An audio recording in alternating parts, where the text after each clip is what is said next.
Hello friends, good morning and welcome back on my channel science tutorial. और जैसा कि पीछे मैंने आपको सैंपल पेपर दिया था, आपको याद होगा कि मैंने ये बोला था कि सैंपल टेस्ट पेपर भी मैं दिया करूंगी। तो मैंने लेसन 1 केमिस्ट्री चैप्टर 1 9th का कंप्लीट करा के एनसीईआरटी भी करा दिया। After that I had provided you a sample test paper so that you can test yourself. आप अपने आप को टेस्ट कर सकते हो और उसके बाद सेल्फ इवेल्युएशन भी कर सकते हो कि मुझे अभी कितनी जरूरत है सीखने में और कितना मुझे पढ़ना चाहिए। और इसीलिए उस वीडियो में मैंने आंसर नहीं बताया, क्योंकि मैंने ये अपॉर्चुनिटी आपको दी कि पहले आप उसको सॉल्व करें। Then I am here for you. अगर आपसे नहीं होता है तो आप मेरा ये वीडियो देखेंगे, ऐसा मैंने उसमें भी बताया था। अगर हो जाता है तो केवल टैली करने के लिए आपको देखना था कि whatever answer you have written is it correct और नॉट। तो आज हम फिर उसी क्वेश्चन पे डिस्कस करेंगे। और प्लीज अगर आपको वीडियो पसंद आते हैं तो लाइक शेयर और सब्सक्राइब करना ना भूलिए। और दूसरी बात, वीडियो को बिल्कुल लास्ट तक देखिए। और चले हम अपना स्क्रीन शेयर अप करें और स्टार्ट करते हैं उस क्वेश्चन पे डिस्कशन। मैं बोलूंगी, आप सुनेंगे और अपना आंसर टैली करेंगे। और जो भी नहीं समझ में आएगा आप मुझे कमेंट बॉक्स में जाके लिख सकते हैं। तो हम स्क्रीन शेयर करें। जी हाँ दोस्तों, ये हमारा सैंपल टेस्ट पेपर है for class 9 chapter 1 matter surrounding us. ठीक है, और उसको हम देखते हैं कि हमने इसमें क्या क्या क्वेश्चन दिया था। आपने क्या लिखा था? पहला, gas fills the vessels completely. तो आपको पता है कि गैस पार्टिकल मूव्स फ्रीली। इसका आंसर लिखेंगे कि gas particles move freely here and there in entire space. हर जगह गैस पार्टिकल तुरंत में स्प्रेड होते हैं because they don't have strong force of attraction among their particle। Force of attraction ज्यादा नहीं है, कम है, इसलिए वो कंप्लीटली तुरंत में मूव करके वेसल्स को फिल कर दे रहे हैं। हो गया हमारा ये पहला क्वेश्चन हो गया। अब हम दूसरा लिखेंगे। दूसरा क्वेश्चन हम लिखेंगे, camper disappears without leaving any residue. इसका ये रीजन है कि कैंपर में shows the process of sublimation, जहां पे सॉलिड डायरेक्टली गैस फॉर्म में चेंज होता है, लिक्विड में आने की जरूरत नहीं होती है। क्यों? क्योंकि पहले से ही कैंपर का वेपर प्रेशर जो है ऑलरेडी ज्यादा है। अगर वेपर प्रेशर ज्यादा है तो उसको बहुत कम टाइम लगेगा वेपर बनने में, गैस बनने में, वेपर फॉर्म में जाने में। ठीक है, गैस फॉर्म में जाने में। तो इसी वजह से वो कंप्लीटली तुरंत में वो कैंपर जो है अगर ओपन छोड़ देंगे तो वो डिसअपियर हो जाता है और कोई जो आपको ऐश वगैरह रेसिड्यू वगैरह कुछ नहीं छोड़ता है। तो इसका ये रीजन है। ये भी हमारा हो गया। और फर्स्ट वन भी हो गया था। थोड़ी सी ड्राइंग में पतली कर लूं। Third, with the help of an example explain how diffusion of gases in water is essential. आपको पता है कि जो वाटर एनिमल्स वाटर में रहते हैं, they also respire like us, हमारी तरह रेस्पिरेशन करते हैं with the help of oxygen. तो अगर गैस डिसॉल्व नहीं होता वाटर में तो ऑक्सीजन वाटर में नहीं होता, और वो अगर नहीं होता तो एक्वेटिक जो प्लांट्स और एनिमल सरवाइव नहीं कर सकते थे। तो ये एग्जांपल हम देंगे फिश का, कि जो फिश है एक्वेटिक एनिमल्स है, they use to live in water bodies where they get dissolve oxygen in water. तो दिस डिसॉल्व ऑक्सीजन कैसे मिला? By the diffusion of gases. Oxygen gas diffuse होके वाटर में जाके मिक्स हो गया, डिफ्यूज हो गया। तो रीजन क्या है कि हम ऐसे लिखेंगे कि इन water bodies oxygen gas diffuses in water so that aquatic animals and plant can easily get oxygen for their respiration process। तो आप थोड़ा सा आगे पीछे आंसर लिख सकते हो, इट डज नॉट मैटर, बस मेन पॉइंट यही होगा कि ऑक्सीजन डिसॉल्व होता है, वो हमें वाटर में दिख रहा है। तो ये भी हमारा हो गया। चौथा, वाटर फ्लूइड, फ्लूइड्स जो कि फ्लो करता है, मूव करता है, जैसे वाटर फ्लूइड है, गैस को भी हम फ्लूइड बोल सकते हैं। फ्लूइड जो फ्लो करता है, विच फ्लोज। तो गैस को भी अगर ओपन में छोड़ देंगे तो वो फ्लो करके एक जगह से दूसरी जगह जाएगा। पर फ्लूइड मेनली हम वाटर के लिए यूज करते हैं, but you can write in this way कि fluid are substances, fluids are things which means की फ्लो, व्हिच फ्लो, जो फ्लो करता है। ठीक है, तो ये भी हो गया। Cotton is a solid but it float on water. आपको पता है फ्लोटिंग के लिए सॉलिड लिक्विड कॉन्सेप्ट की जरूरत नहीं है। जो सब्सटेंस वाटर से अगर लाइट वेट का होगा वो फ्लोट करेगा, जो हैवी वेट का होगा वो सिंक करेगा। तो इनिशियली कॉटन जो है सॉलिड है, उसके अंदर सॉलिड तो है, जैसे कि उसके अंदर बहुत सारा एयर स्पेस है, गैस एयर का स्पेस है, तो एयर की वजह से वो लाइट वेट का हो जाता है।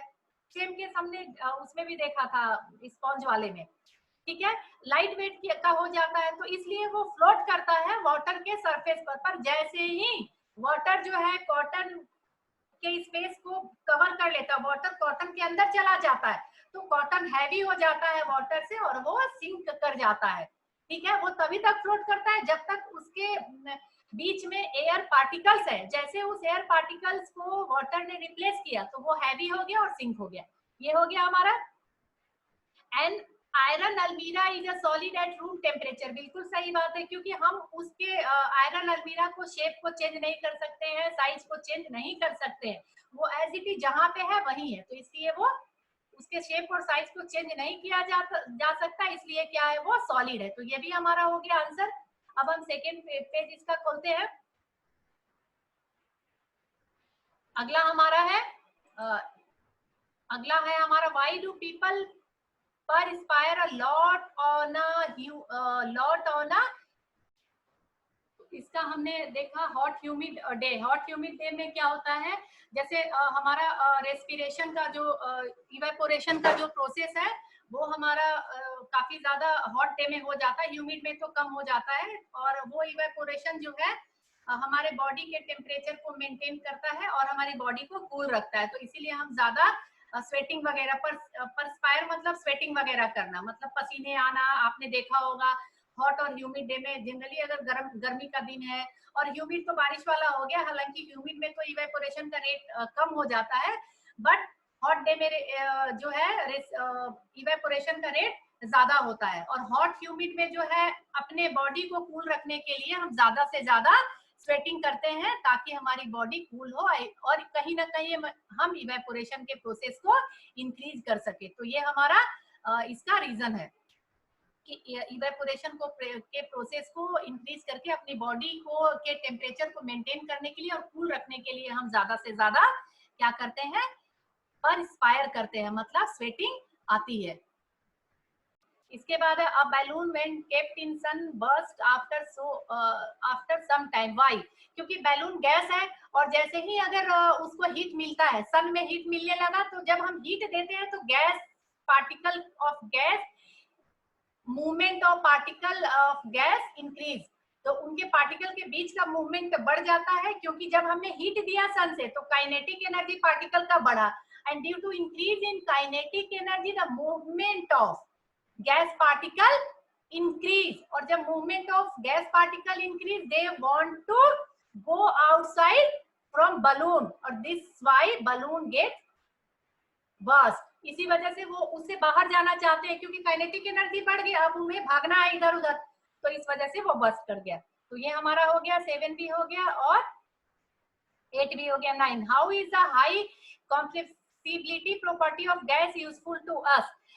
If gas is having compressible property, we can fill gas in a limited container and convert that gas in liquid form. Compressibility मतलब उसको बहुत ज्यादा गैस पार्टिकल को इकट्ठा करके एक जगह कर दिया तो वो ऑटोमेटिक लिक्विड बन गया। आप मेरे पीछे के इस लेसन की वीडियो देखिए जो मैंने प्लेलिस्ट में 9th क्लास के नाम से रखा हुआ, उसमें आप सर्च कीजिए, उसमें बताया। जब कंप्रेसिबिलिटी मतलब उसको प्रेशर बढ़ा के एक जगह लाना, जैसे ही हमने उस गैस पे प्रेशर बढ़ाया, गैस के मॉलिक्यूल पास पास आ गए, जैसे मॉलिक्यूल और पार्टिकल पास आ गए तो वो लिक्विड स्टेट में कन्वर्ट हो गए, और लिक्विड में कन्वर्ट हो गए तो हमने क्या किया, उस गैस को सिलेंडर में फिल करके अपने घर में एलपीजी लिक्विफाइड पेट्रोलियम गैस की के तौर पे यूज किया। तो हाई कंप्रेसिबिलिटी गैस का यूजफुल होता है to convert the gas state to liquid state and to store in a cylinder for our household use, for our source of energy, घर में source of energy, source of heat, तो ये लिखेंगे हम। अगला हमारा है, क्लियर करें, यहाँ तक हो गया, 9 तक 10 है। For any physical state of a substance the temperature remain constant during the change of state. आप याद कीजिए मैंने क्या बताया था आपको कि कौन सा बताया था, फ्यूजन बताया था एक, और उसके बाद एक दूसरा भी बताया था, evaporation, latent heat of fusion, latent heat of vaporisation, ये सारी चीजें बताई थी। तो लेटेंट हीट वहां पे होता है, लेटेंट हीट हिडन हीट है, जो हीट है चेंज नहीं हो रहा है। क्यों? क्योंकि the heat is utilised to convert the state change of that substance. उसके स्टेट चेंज को कन्वर्ट करने में वहां यूटिलाइज हो रहा है। जब सॉलिड से लिक्विड गया तो सॉलिड से लिक्विड जाने में क्या हो रहा है, उसे जब सॉलिड से लिक्विड गया तो उसके बीच का जो फोर्स ऑफ अट्रैक्शन को हमें क्या करना है, पार्टिकल के कम करना है, पार्टिकल को, मॉलिक्यूल को दूर दूर करना है। तो वो हीट वहां यूटिलाइज हो रहा है अट्रैक्शन को कम करने में, बॉन्ड को तोड़ने में। इस वजह से कोई भी फिजिकल स्टेट अगर चेंज हो रहा है तो टेम्परेचर उसका सेम रहता है, तब तक सेम रहता है, क्योंकि वो सारा जो है टेम्परेचर यूटिलाइज हो रहा है उसके स्टेट को चेंज करने में as a latent heat, as a latent heat. तो आप इसको ऐसे लिखेंगे, A11 why is water liquid at room temperature, क्योंकि रूम टेम्परेचर पर water molecules maintain a gap, a normal gap between their particle, and force of attraction is not very high and not very low. This is intermediate, the water has intermediate force of attraction at room temperature. जब force of attraction solid और liquid gas के बीच में है तो इसीलिए वो liquid रहता है। अगर उसको हमने वेपर बनाना है तो क्या होता है, उसके पार्टिकल, गैस बनाना है अगर उस लिक्विड को, पानी को, तो हमें उसे टेम्परेचर देना पड़ता है। रूम टेम्परेचर पे कभी नहीं बनता है। जैसे हमने टेम्परेचर दिया, काइनेटिक एनर्जी उसकी बढ़ने लगी, और रूम टेम्परेचर पे लिक्विड की काइनेटिक एनर्जी उतनी ही रहती है जितनी की लिक्विड को रिक्वायर्ड है अपने आप को मेंटेन करने के लिए, और उसके पार्टिकल के बीच का फोर्स ऑफ अट्रैक्शन भी उतना ही होता है जितना एक लिक्विड के बीच में होना चाहिए। तो इस वजह से वाटर लिक्विड है रूम टेम्परेचर पे, क्योंकि उसका जो है फोर्स ऑफ अट्रैक्शन पार्टिकल में ना तो बहुत ज्यादा है ना बहुत कम है, इसलिए वो क्या है, लिक्विड है रूम टेम्परेचर पे। देखा आपने, ये भी हमारा हो गया कि लिक्विड है क्योंकि फोर्स ऑफ अट्रैक्शन उसका जितना चाहिए उतना ही होता है। सॉरी मैं जरा पेन लेके आऊं यहाँ, हाँ ठीक है। तो इसलिए ये क्या है, लिक्विड है। और कॉटन इज सॉलिड, ये तो हमारा हो चुका है, मैंने पीछे में बता दिया, आप उसको रिकॉल कर दीजिएगा, ये रिपीट हो रहा है। Why are solid generally denser than liquid? Again the same thing, nature of particle means की distance between particle is very low in solid, no distance gap in solid particle. जब distance नहीं है तो force of attraction बढ़ेगा, तो हम लिखेंगे कि in solid the particle there is no distance in particles of solids or atoms or of solids, ठीक है। so force of attraction is stronger in solid than liquid and gases। तो जब particle के बीच में गैप नहीं है तो force of attraction क्या होगा, बहुत ज्यादा हो जाएगा। सॉरी मैंने कम बोल दिया अभी ना, ज्यादा हो जाएगा। जब पार्टिकल बहुत पास हो जाएंगे तो फोर्स ऑफ अट्रैक्शन बहुत ज्यादा हो जाएगा। तो हम ऐसे लिखेंगे, in solid there is no gap in the particles, so the force of attraction in between among particle is very high. बहुत ज्यादा फोर्स ऑफ अट्रैक्शन होता है, तो जब फोर्स ऑफ अट्रैक्शन ज्यादा हुआ तो वो डेंसर हो जाता है। सॉलिड क्या है, denser than liquid and gases. तो हम ऐसे लिख लेंगे कि due to intermolecular distance between solid particles, means ki there is very less intermolecular space in solid particle compared to liquid and gas, so solids have high force of attraction between particles than liquid and gas, so solids are generally denser than liquid and gas, ठीक है। दो ही point लिखेंगे, inter molecular space is very low and force of attraction is very high. बस हमें दो ही चीज लिखना है, इससे ज्यादा इसमें नहीं लिखना है। सब कुछ आपने देखा घुमा फिरा के किस पे है। हम अगला लेके आ रहे हैं। अगला हमारा है एक आपका इसमें numerical base, a drop of Dettol got evenly distributed, a drop of Dettol, यहाँ पे आप लिख लेंगे गेट्स, गेट्स, ये गेट्स हो जाएगा, गॉट ग्रामेटिकल मिस्टेक है, गेट्स, ठीक है, यहाँ पे आप लिखेंगे गेट्स, ठीक है, ये हो गया आपका gets, a drop of Dettol gets evenly distributed in water. Why?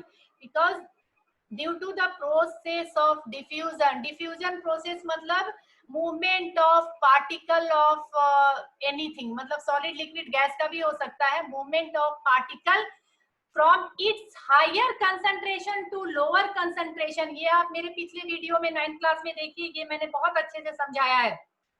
तो जब हमने क्या किया, डिटॉल को वाटर में, एक ग्लास पानी में डिटॉल को डाला, थोड़े टाइम के बाद डिटॉल पूरे वाटर कंटेनर में चला जाता है ड्यू टू डिफ्यूजन। डिफ्यूजन की वजह से पहले जब डाला वहां पे उसका कंसंट्रेशन ज्यादा था, थोड़ी देर के बाद उसने अपने आप को क्या करना, डिफ्यूज होके एक हायर कंसंट्रेशन, मतलब जहां ज्यादा था वहां से कम की तरफ मूव करने लगा, और जैसे मूव करने लगा तो वो पूरे वाटर में डिस्ट्रीब्यूट हो गया। तो डिफ्यूजन की वजह से होता है। अगला हमारा है liquid nitrogen is used as a commercial refrigerant to flash freeze food. Nitrogen boils at इतना, ठीक है, हमें बस ये देखना है, ऊपर के सेंटेंस बेकार है, वो कोई काम का नहीं है। लिक्विड नाइट्रोजन को हम जनरली यूज कर सकते हैं फूड को उसमें करने में, प्रिजर्व करने में, क्योंकि नाइट्रोजन बहुत कम रिएक्टिव होता है और ये ऑक्सीजन के साथ जल्दी रिएक्शन नहीं करता है, तो फूड खराब नहीं होता है। तो इस वजह से जो है हम फूड को कम यूज, फूड को प्रिजर्व करने में नाइट्रोजन को। हमारा अगला क्वेश्चन है, मैंने टाइप कर लिया है इसमें। इसमें दिया है कि टेम्परेचर केल्विन में कितना होगा। आपको पता है केल्विन के लिए हम 273 से ऐड करते हैं। मान लीजिए हमारा 0 डिग्री टेम्परेचर था, तो केल्विन में कितना था, 273 केल्विन। और जब वही टेम्परेचर 100 डिग्री हो गया तो हमारा केल्विन में वो 373 हो गया, ठीक है। 100 डिग्री टेम्परेचर केल्विन में कितना हो गया, 273 केल्विन। तो हमने केल्विन के लिए हमें क्या करना होता है, 273 से ऐड करना होता है। तो मैंने क्या किया, 273 प्लस, यहाँ तो प्लस होगा, ऐड करना है, लेकिन माइनस का साइन इसलिए दिया क्योंकि यहाँ पे क्या है, आपका माइनस है, यहाँ पे क्या है, ये माइनस है, माइनस 196 डिग्री है, तो इसीलिए यहाँ पे क्या दिया, माइनस का साइन दिया। जब यहाँ माइनस का साइन दिया तो यहाँ पे क्या हो गया, 273 माइनस 196, और ये दोनों जब इन दोनों को हम कैलकुलेट करेंगे तो ये लगभग आएगा 77 केल्विन। तो ये आपका आंसर होगा। तो ये हमारा आंसर हो जाएगा।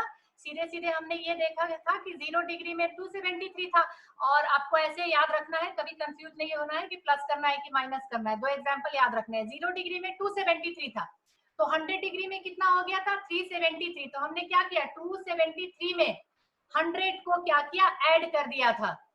तो इसी तरह मैंने यहाँ पे क्या किया, 273 में 196 को ऐड कर दिया। तो चूंकि 196 माइनस में है तो इसीलिए ये माइनस 196 हो गया, और केल्विन में जो है 77 केल्विन हो गया। और हमेशा याद रखिए, टेम्परेचर केल्विन में जो है वो ज्यादा आएगा, न्यूमेरिकल वैल्यू उसका ज्यादा आएगा। 0 डिग्री में 273 था तो ज्यादा था न्यूमेरिकल वैल्यू, तो इसीलिए यहाँ पे 196 है, माइनस में है तो ये भी न्यूमेरिकल वैल्यू में ज्यादा है। 77 के है, प्लस में है, तो न्यूमेरिकल वैल्यू में माइनस 196 से ज्यादा है, क्योंकि ये 77 क्या है, प्लस में है। तो इसका आंसर यही होगा। तो हम यहीं तक हम इसको करते हैं, और अगर वीडियो पसंद आता है लाइक शेयर और सब्सक्राइब करना ना भूलें। और थैंक्स फॉर वाचिंग। और आगे भी मैं लेके आऊंगी, जितने लेसन्स कराऊंगी हर का टेस्ट पेपर लेके आऊंगी। देन अगले वीडियो में solution same trend, you make your habit, कि आप इसके बाद ये आना है। मैं हर वीडियो में बोलती हूँ, लेकिन आप भी थोड़ा सा इसको ध्यान रखेंगे। तो थैंक्स फॉर वॉचिंग एंड देखते रहिए। Thank you.